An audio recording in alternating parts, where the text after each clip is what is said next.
Ben, it's an absolute displeasure to see me standing. Well, it's absolute. I will get to my question, however. Thank you for coming anyway. My displeasure. Now, I'll repeat the question that I sought to ask you.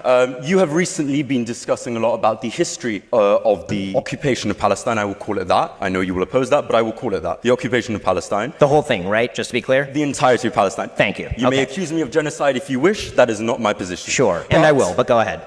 Anyway, so the point about the occupation of Palestine, you have released multiple videos. You have essentially made yourself the cheerleader of Israel in a lot of sort of Western media spaces. So I watched some of your videos about the conflict and I found a number of inaccuracies. First of all, you describe in 1920, you refer to Jordan as part of Palestine historically. That has never been the case. There has never been a state of Jordan. British Mandate Palestine, yes. That is still not the case. Jordan has never been part or considered part of Palestine. The only time that Jordan has been considered adjacent to Palestine is part of sort of biblical mythology where Transjordan was a reason. That's wildly inaccurate. The That British Mandate had a mandate over all of Palestine, and then they separated off Transjordan and handed it to the Hashemite Kingdom of Jordan. You will get your chance to reply. Let me finish. Now, the second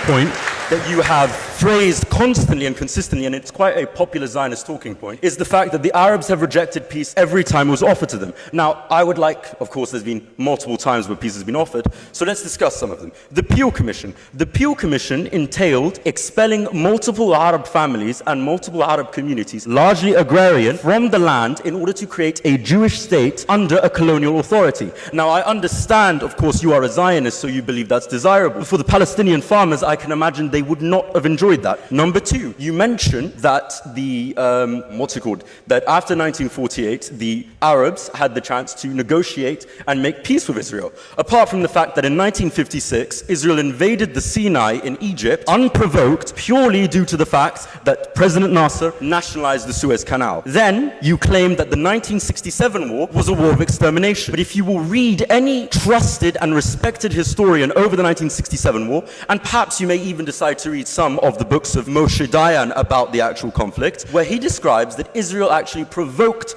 the conflict and there was no chance of the extermination of Israel. Then you claimed that the 1973 war was a war of the destruction of Israel once again, which it was not. It was actually the reclaiming of the Sinai and the Golan Heights, which Israel has illegally occupied. So, you have lied multiple times. I can continue if you would wish, but I would like to ask you the question. When you lie, do you feel shame?